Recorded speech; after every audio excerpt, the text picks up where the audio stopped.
Welcome to Philosophy of Education. This course is structured to take you on a comprehensive journey through the fundamental questions that shade how we think about teaching and learning. We'll begin by exploring what philosophy of education actually is, then move through six core chapters covering the aims of education, major philosophical traditions, the nature of knowledge, education and authority, contemporary issues, and finally, how to develop your own personal philosophy. We will also include critical reflections, case studies, examining progress, education, and essentialism in practice, discussions on assessment, culture, and diversity, and how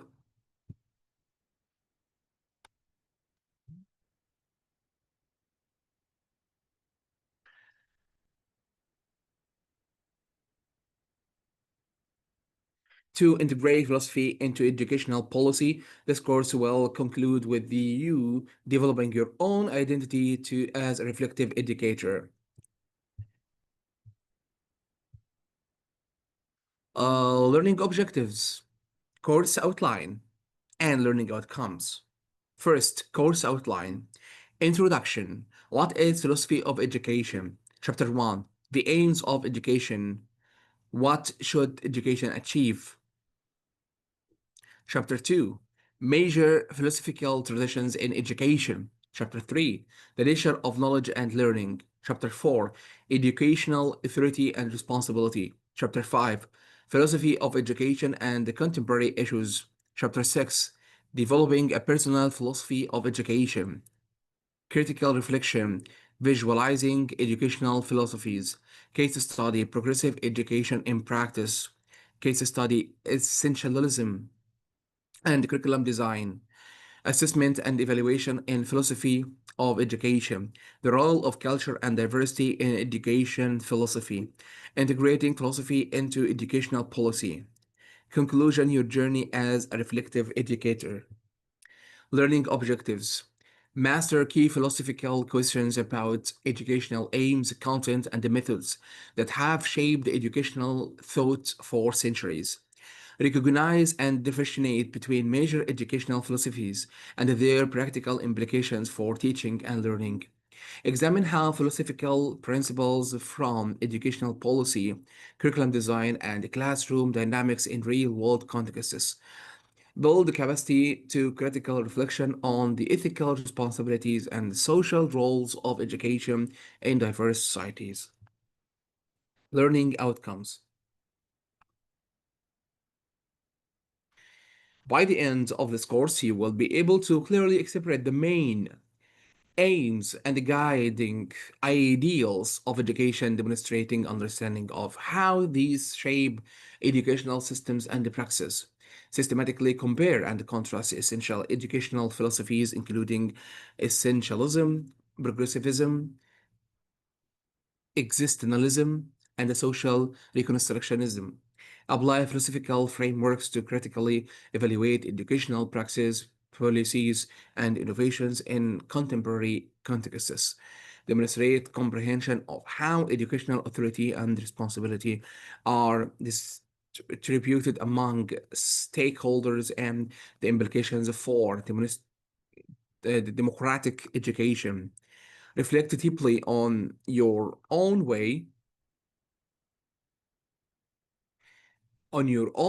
educational beliefs and synthesize them into coherent personal teaching philosophy grounded in philosophical principles. Introduction. What is philosophy of education? So, what exactly is philosophy of education? It's the field that explores the nature, aims, and the methods of education from both theoretical and practical perspectives. Think of it as the intellectual foundation for understanding why we educate, what we teach, and how we facilitate learning. This is a dynamic, living field that addresses fundamental questions every educator, policymaker, and even students must grapple with. What should education achieve in our society? How should it be conducted to maximize human flourishing? Who holds educational authority, and how should that power be exercised responsibly? These aren't obstacle questions. They determine what happened in your classroom tomorrow morning. Philosophy of education isn't confined to ivory towers. Um, it's the framework guiding every educational decision you make. The field interests and intersects profoundly with ethics, epistemology, sociology, and psychology, creating a rich tapestry of ideas that directly shape educational policies, curriculum development, and classroom practice. Philosophy of education isn't merely abstract theorizing, it's the living framework that guides every educational decision from national policy reforms to individual teaching moments. By examining these foundational questions, we gain clarity about our purpose as educators and our responsibilities to learners or to learners and society.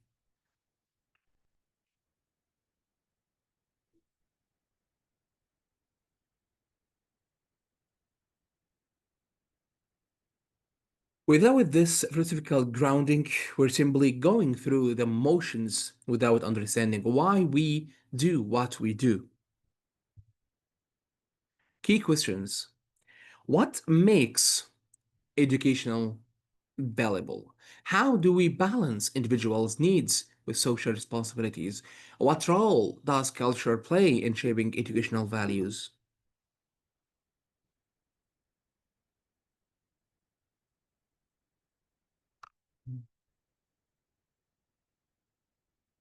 So,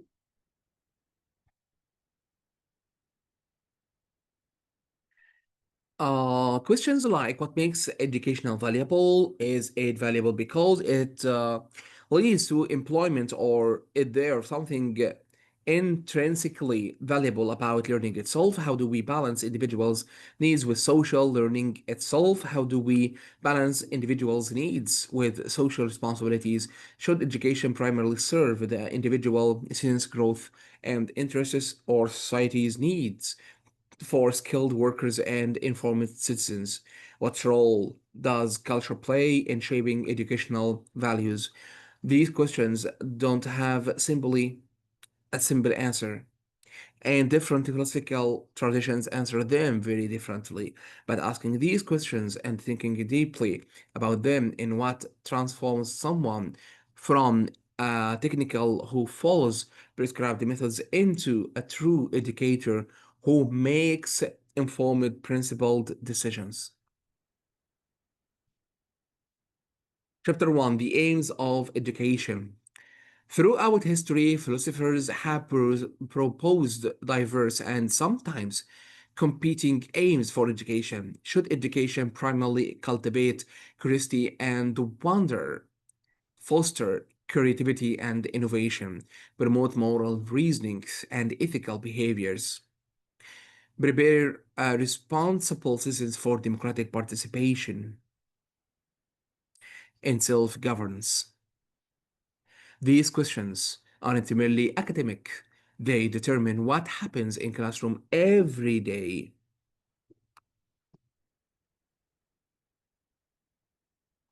If you believe education should cultivate curiosity, you will design very different lessons. If you believe it should primarily transmit established knowledge, your answer to what should education achieve determines everything from what subjects you prioritize to how you assess your student learning. Self realization. Many contemporary philosophers advocate for education as self realization,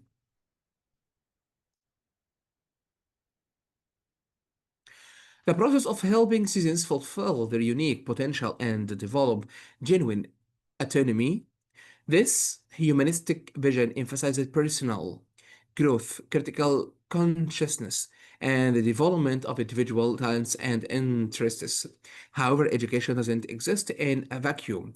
We must balance individual growth with social responsibilities, recognizing educational's role in promoting justice, quality, and the common good.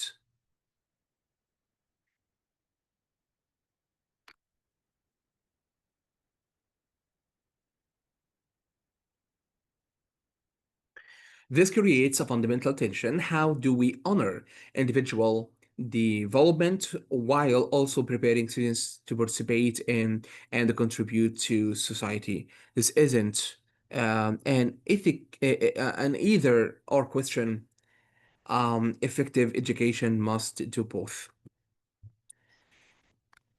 Case study, standardized testing versus critical thinking. Consider a compelling case study that illustrates this tension, the ongoing debate between standardized testing and fostering critical thinking. Standardized assessments aim to ensure accountability and measure student achievement objectively. But critics argue they narrow curriculum, reduce learning to test preparation, and fail to develop the creative and critical capacities students need for success to complex, rapidly changing societies.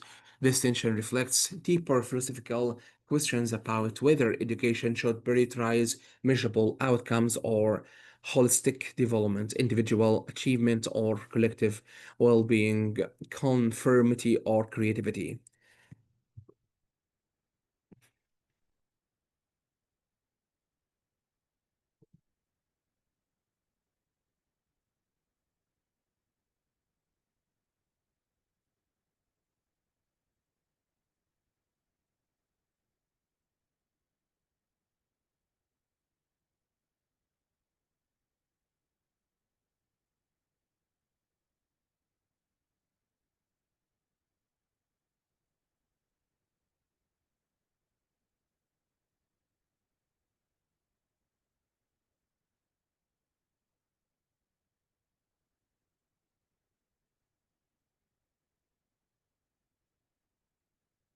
Or creativity and innovation. Notice how practical debates about testing actually rest on fundamental philosophical disagreements about educational purpose. Reflection question: what do you believe should be the primary aim of education? How would your answer change educational practice in your context?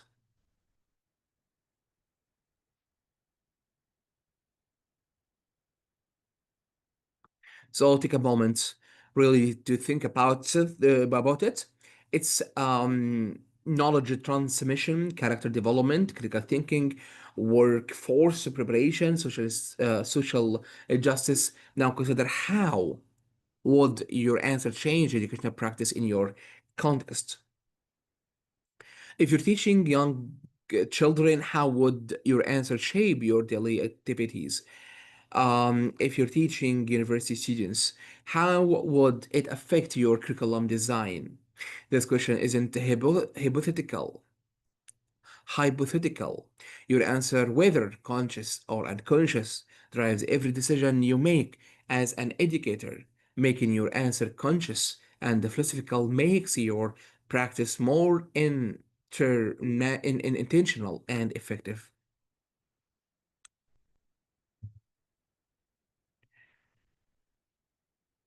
Chapter 2: Major Philosophical Traditions. Education philosophy encompasses diverse traditions, each offering distinct visions of what education should accomplish and how it should be constructed. Understanding these traditions helps educators make informed choices about curriculum, pedagogy, and assessment.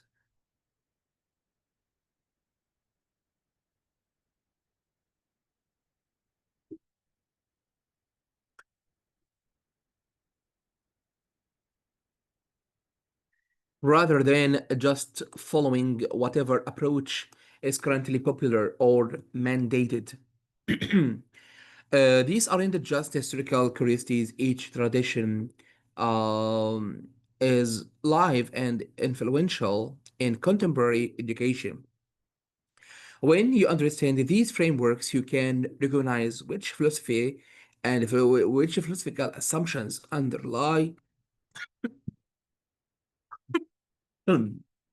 different educational policies and practices, and you can make conscious choices about which approaches align with your values and context. Essentialism. So, let's begin with essentialism. This tradition focuses on core knowledge and fundamental skills that every educated person should possess. Essentialists believe there is a common body of essential knowledge, hence the name, that all students need regardless of their individual interests or career path. This emphasized teacher-centered instruction with clear standards and structured transmission of established knowledge. The teacher is the expert who systematically delivers content students needed to know. Essentialism prioritizes literacy, mathematics, science, and cultural heritage. The basics. You see essentialism in action when schools emphasize mastery of fundamental skills, use direct instruction, maintain high academic standards, and employ standardized curricula, ensuring all students encounter essential content. Critics argue essentialism can be rigid and fail to engage diverse learners, but supporters argue it ensures all students develop the fundamental knowledge needed for success. Then, perennialism. Perennialism emphasizes timeless principles, great works, and enduring truths that transcend cultural and temporal boundaries. Penalists believe certain ideas and texts are universally valuable because they address fundamental human questions and concerns. This tradition values intellectual development, rational thought, and engagement with classic texts, works that have stood the test of time. The focus is on universal human concerns and the personal character's development through engagement with the greatest achievements of human thought. Think of a curriculum centered on grade books, classical languages, mathematics as mental discipline, and Socratic dialogue. Perennialism appears less frequently in public K 12 education, but influences many liberal arts colleagues and classical education movements. Critics argue perennialism privileges Western canon and may seem uh, elastic, but supporters argue these texts address timeless human questions valuable for all students. Progressivism. Progressivism represents a sharp contrast to the previous two traditions. It centers on student interests, experimental learning, and active problem solving. Education is viewed as growth through experience, with teachers as facilitators rather than transmitters of knowledge. Progressive education emphasizes social responsibility, democratic participation, and education as preparation for life, not just preparation for tests or future schooling. Progressive classrooms are student-centered with learning organized around meaningful projects and problems rather than fragmented subjects. Students learn by doing, working collaboratively, making choices, and reflecting on experiences. You C. Progressivism is project-based learning, inquiry-based science, student-centered classrooms, and the emphasis on learning how to learn. John Dewey, whom we'll discuss later, is the most influential progressive philosopher. Progressivism has profoundly shaped contemporary education, though critics argue it can lack rigor and systematic skill developments.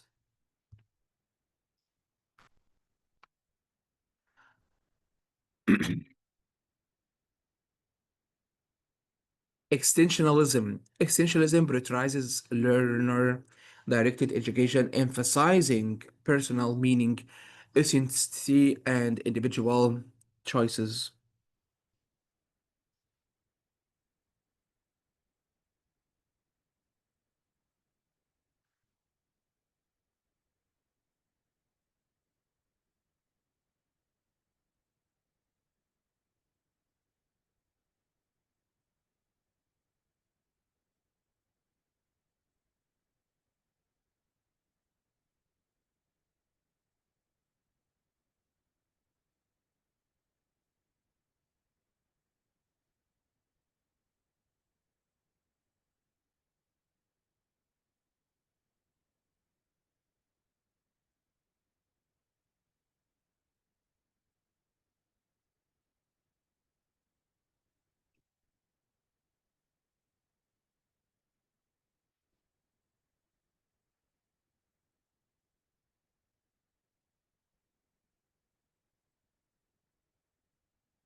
So, extensionalism prioritizes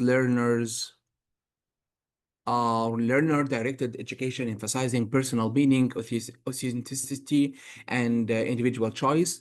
Extensionists believe that existence precedes essence, where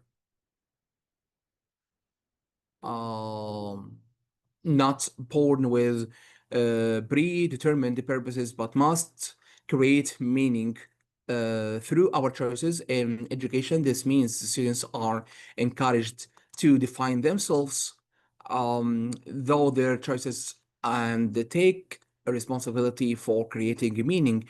Education focuses on self-discovery and personal freedom rather than conforming to external standards or social expectations, and existentialists or existentialists, yeah. Classroom emphasizes individual choice, personal responsibility, authentic self-expression, and developing unique identities. Teachers pose questions about meaning, identity, and purpose rather than simply conveying facts. This approach appears less frequently as a complete educational system, but influences student centered approaches, emphasis on personal relevance, and concern for students' emotional and social development. Critics worry exceptionalism can be too individualistic and neglect shared knowledge, but supporters argue it honors students as unique individuals. Social reconstructionism. Social reconstructionism views education as a power tool for addressing social injustice and transforming society. Social reconstructionists believe education shouldn't just transmit existing culture, it should critically examine and change unjust social structures. This tradition emphasizes critical consciousness, social activism, and education role in creating a more equitable world. Students learn to identify and change oppressive systems, analyze power relationships, and work for social justice. Reconstructionist curriculum includes a study of social problems, analysis of inequality, development of critical consciousness, and action projects addressing real justice.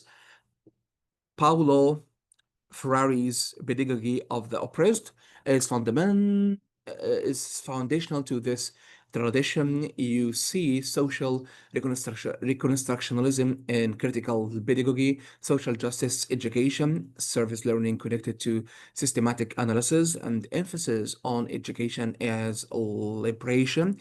Critics worry it can be too political or impose political ideologies, but supporters argue education is always political and should explicitly promote justice. Now let's move to chapter 3, the nature of knowledge and learning. How do we come to know things? What counts as knowledge? These epistemological questions, epistemology is a study of knowledge, fundamentally shape how we design educational experiences and evaluate learning. Different philosophical positions on knowledge lead to dramatically different classroom practices. If you believe knowledge exists independently, waiting to be discovered, you'll teach very differently than if you believe knowledge is constructed through social interaction. If you think learning happens through stimulus and response, your classroom will look nothing like one designed by someone who thinks learning happens through authentic problem solving. Let's examine these different epistemological positions and their educational implications. Constructionalism. According to constructivism, knowledge is actively constructed by learners through experience, reflection, and social interaction rather than passive recipients who absorb information. Students are meaning makers who build understanding by connecting new information to existing knowledge. Learning isn't about transferring information from teachers' head to students' head. It's about students actively constructing their own understanding. Teachers create environments that facilitate discovery, collaboration, and authentic problem solving rather than simply delivering information. This approach process emphasizes process over products, understanding over memorization. A constructivist classroom features collaborative learning, hands-on activities, open-ended questions, authentic problems, and assessment focused on understanding rather than recall. Constructivism has profoundly influenced contemporary education from query or inquiry-based science to project-based learning. Critics worry it can be inefficient and students may construct incorrect understanding, but supporters argue it produces deeper, more transferable learning. Positivism and behaviorism. Positivism and behaviorism offer a constructing view. Here, knowledge consists of objective truths that exist independently of the learner and can be transmitted through structured instruction. Learning is observable behavior change resulting from environmental stimuli and reinforcement. Teachers are experts who deliver content systematically, breaking complex skills to manageable components students can master sequentially. This approach emphasizes measurable outcomes, efficiency, and scientific methods. You see this in direct instruction, mastery learning, programmed instruction, clear objectives with specific criteria, and frequent assessment of specific skills. Behaviorism dominated mid 20th century education and still influences many practices, especially in special education and skill based training. Critics argue it's mechanistic and ignores cognitive processes, but supporters argue it's effective for building fundamental and foundational skills systematically. The role of critical thinking. Philosophy emphasizes critical thinking and inquiry as essential to genuine learning. Rather than accepting information uncritically, students learn to question assumptions, evaluate evidence, construct arguments, and consider alternative perspectives. This capacity for critical reflection enables lifelong learning and informed citizenship in democratic societies. Critical thinking isn't just another skill to teach, it's fundamental to educational purpose. Students develop critical thinking by encountering diverse perspectives, questioning assumptions, analyzing arguments, considering evidence, and recognizing bias. Teachers model critical thinking by questioning their own assumptions, revising view based on evidence, acknowledging and acknowledging complexity, and thinking out loud about their reasoning. Without critical thinking, education becomes a mere um, indoctrination or credentialing rather than genuine intellectual development. Constructivist classroom example. Consider how constructivist approaches reshape classroom interaction and curriculum design.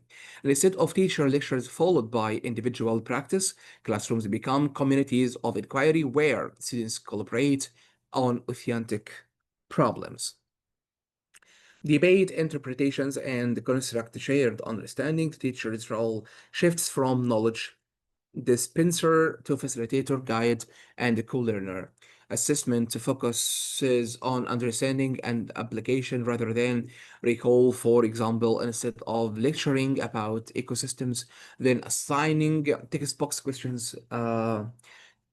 Constructivist teacher might have students investigate a local environmental issue, collect data, analyze multiple perspectives, and purpose solutions. The teacher facilitates by posing questions, providing resources, and helping students connect ideas. Students learn content with developing problem solving skills, collaboration abilities, and deeper understanding. Then let's go to chapter 4, educational authority and responsibility. One of education most complex philosophical questions concerns authority. Who decide that is taught and how? This question involves teachers, administrators, policymakers, parents, communities, and students themselves, each with legitimate interests but potentially conflicting perspectives. The distribution of educational authority reflects deeper beliefs about democracy, expertise, rights, and the social organization. Should teachers, as professionals, have primary authority over curriculum and pedagogy? Should parents, as primary caregivers, have final say? Should democratically elected policymakers set standards? Should the students themselves have voice in their education? There is no simple answer, and the different societies and educational systems distribute authority differently based on their philosophical commitments. Teachers, professional expertise and direct knowledge of student needs position teachers as crucial decision makers about curriculum and pedagogy. Teachers understand the learning processes. No individual students can adapt the instruction to specific contexts and make countless daily decisions affecting learning. This argument for teacher authority rests on professional expertise. Teachers are trained professionals um, who should be trusted to make instructional decisions. However, teachers do not have unlimited authority. They work within systems, are accountable to multiple stakeholders, and must balance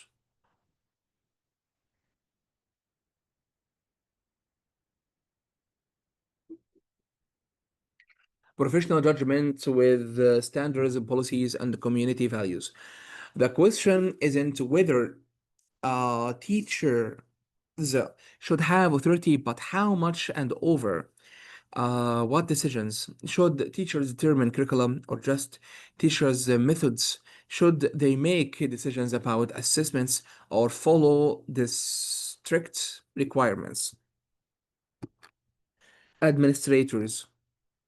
School and district leaders coordinate resources, establish policies, and ensure consistency across educational programs. Administrators have authority to hire teachers, allocate budgets, set school policies, and ensure compliance with laws and regulations. The rationale for administrative authority is coordination and consistency. Someone must make decisions affecting the entire school or system. However, administrative authority can conflict with teacher professional judgment when administrators candidate specific teaching methods or curricula. The philosophical question is, what is the proper balance between administrative oversight and teacher autonomy? How much centralization or standardization is desirable versus local adaptation? Different educational systems answer differently based on where they emphasize efficiency and the consistency or professional autonomy and local responsiveness. Policymakers, elected officials, and the government agencies set standards, allocate fundings, and establish accountability frameworks in democratic societies. Policymakers derive authority from electoral processes. They are accountable to voters. Policy authority is exercised through laws, regulations, funding mechanisms, and accountability systems. The philosophical justification is democratic governance. In democracies, education decisions ultimately rest with elected representatives. However, policymakers often lack educational expertise and may make decisions based on political considerations rather than educational soundness. This raises questions. Should educational decisions be made politically or professionally? How do we balance democratic accountability with expert judgment? Should educational be subject to political processes or in uh, insulated from them? Communities. Parents and the community members bring local values, cultural perspectives, and expectations that shape educational priorities. Parents have special authority regarding their own children. They know their children's needs, cultural backgrounds, and the family values. Communities have legitimate interests in what schools teach, since schools shape future citizens and reflect community values. The philosophical basis for community authority is parental rights and local control. The idea that communities should determine educational priorities for their children. However, community authority can conflict with other interests. What if community values conflicts with professional judgment about effective pedagogy? What if local preferences conflict with broader societal interests in equality and the rights? These tensions require philosophical analysis about the limits of community control. Ethical considerations. Ethical consideration complicates authority distribution. Education must be fair, providing equitable opportunities regardless of background. It must be inclusive, respecting and valuing diversity. It must honor human dignity and individual rights while serving collective needs. The challenge lies in balancing legitimate authority with student autonomy, recognizing young people as developing agents capable of participating in decisions affecting their education. This raises questions about student voice. Should students have input into curriculum, into school rules, into evaluation of teachers? How much autonomy should students have? Answers depend on philosophical views about children's capacities, rights, and the purpose of education. Too much adults control may inhibit development. too little may fail to provide needed structures and guidance. Curriculum content debates. Consider ongoing debates over curriculum content as multicultural societies. Should schools prioritize national unity through shared curriculum or cultural diversity through multiple perspectives? How do we teach history that includes multiple, sometimes conflicting perspectives? Who decides which literature students read, works from dominant culture or diverse voices, which scientific theories are presented, which values are promoted. These questions have no easy answers, but require ongoing philosophical reflection and democratic deliberation. For example, debates about teaching evolution, sex education, US history, or literature often reflect deeper philosophical disagreements about knowledge, values, and authority. Philosophy helps us understand these disagreements and work toward the principled, fair process for making decisions, even when we disagree about outcomes. Chapter 5, Philosophy and Contemporary Issues. Philosophy of education isn't confined to theoretical debates. It directly addresses urgent contemporary challenges that affect millions of learners worldwide. Philosophical analysis helps us understand these issues more deeply and develop more effective responses, rather than treating these as merely technical or policy problems. Philosophy helps us see their deeper dimensions involving justice, rights, knowledge, and values. Every contemporary educational issue has philosophical dimensions that must be examined if we're not, or if we're to respond thoughtfully rather than simply react to immediate pressures. Let's examine several critical contemporary issues through philosophical lenses. Socioeconomic disparities. Educational philosophy demands critical examination of how socioeconomic inequality affects access to quality education. This isn't just an economic or policy issue, it's fundamentally philosophical. Students from disadvantaged backgrounds often attend understand resourced schools, experience less qualified teachers, and face barriers to uh, educational success, including inadequate facilities, outdated materials, unstable housing, food insecurity, and limited access to enrichment opportunities. Philosophical questions arise: is education a fundamental right or a privilege? It's a right. What specifically does that right entail? What obligations do societies have to ensure educational equity? How can education address rather than reproduce inequality? Different philosophical traditions answer differently. Libertarians may emphasize individual responsibility and the choice. Egalitarians may argue for redistribution, ensuring equal opportunity, and critical theorists may analyze how educational systems structurally reproduce inequality. Technology and digital learning. The digital revolution raises profound philosophical questions about knowledge, learning, and human development. Technology isn't philosophical neutral. It shapes how we think, learn, and relate to others.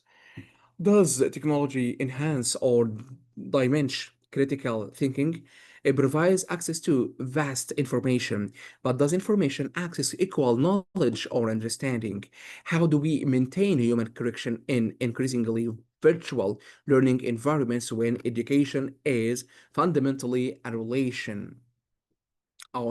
relational process?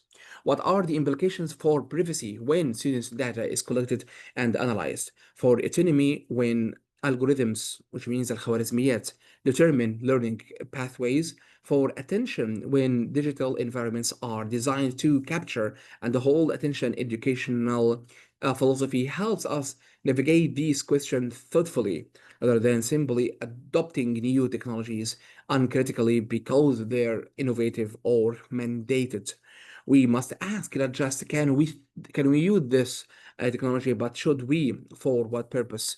What purposes? With what safeguards? Global citizenship education. As our world becomes increasingly interconnected, education must prepare its students for global participation. This requires understanding diverse cultures, addressing global challenges like climate change, and developing cosmopolitan ethical perspectives that extend beyond national borders. Philosophical questions arise. What does citizenship mean in an interconnected world? Do we have obligations to distant others or only full citizens? How do we balance national identity with global consciousness? How do we teach about cultural differences without relativism or cultural imperialism? Global citizenship education reflects cosmopolitan plus philosophical traditions, arguing that ethical obligations transcend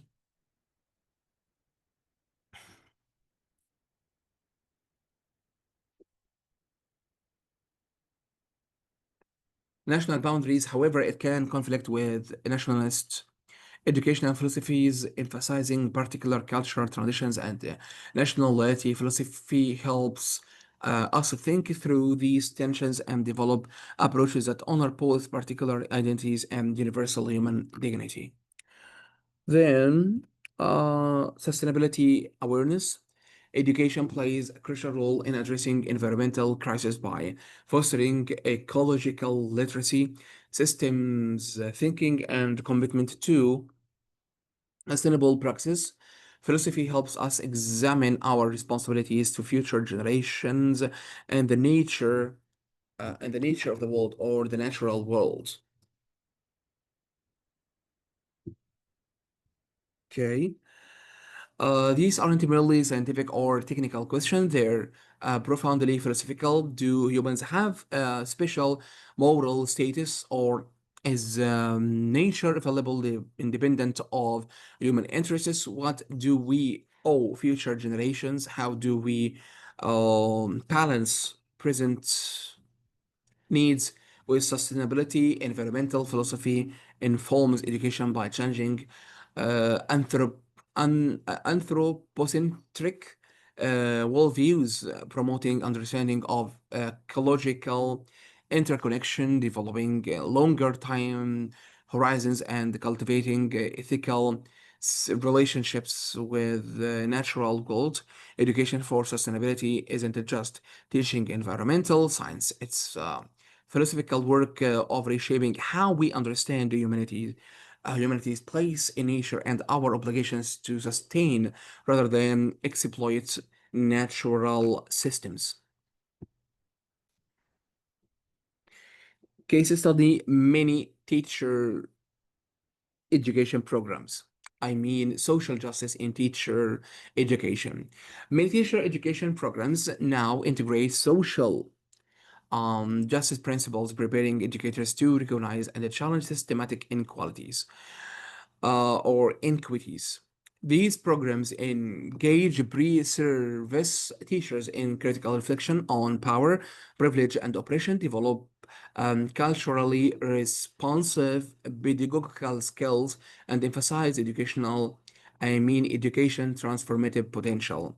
This represents philosophy of education in action, translating abstract principles into concrete practices that can create more just educational systems. For example, programs might have future teachers analyze how school policies affect diverse students differently, examine their own culture assumptions and biases, develop skills teaching diverse learners effectively, and understand education's role in either producing or challenging inequality.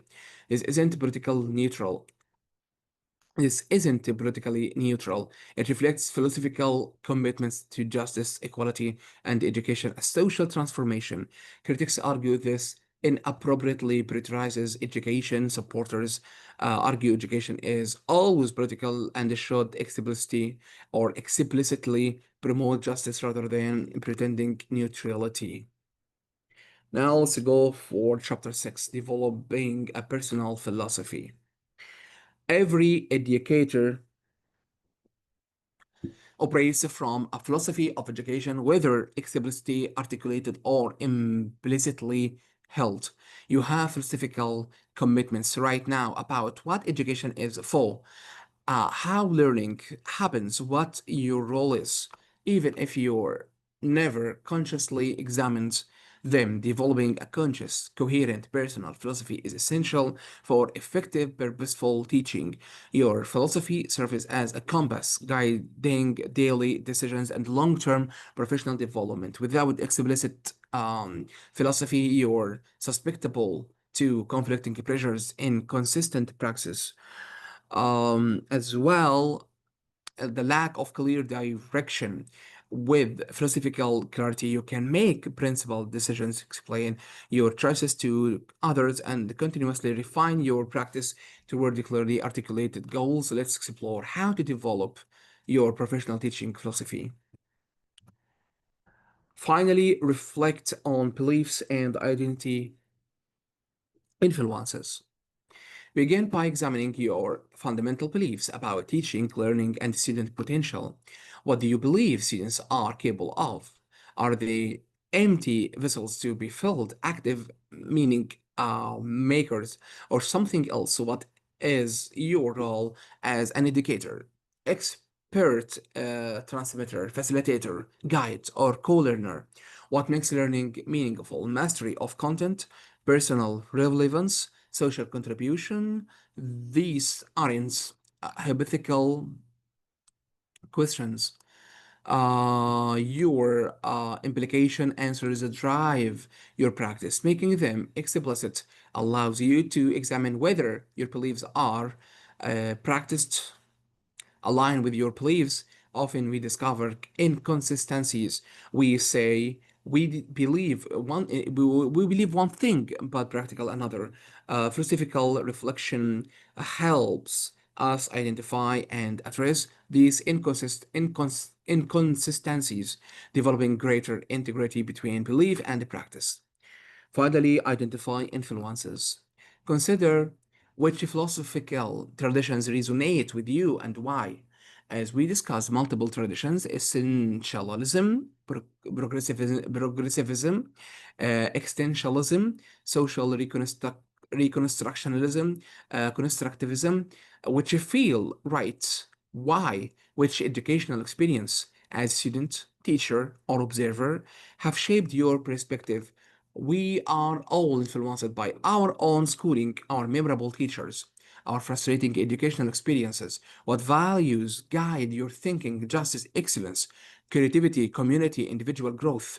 Understanding your influences helps you recognize that your philosophy isn't created in a vacuum, but reflects particular experiences, values, and traditions. This awareness allows you to consciously choose which influences to embrace and which to move beyond, rather than unconsciously replicating what was done to you. So we will stop here at this time and we'll continue inshallah tomorrow by another session about philosophy of education. Until next time, ta for now.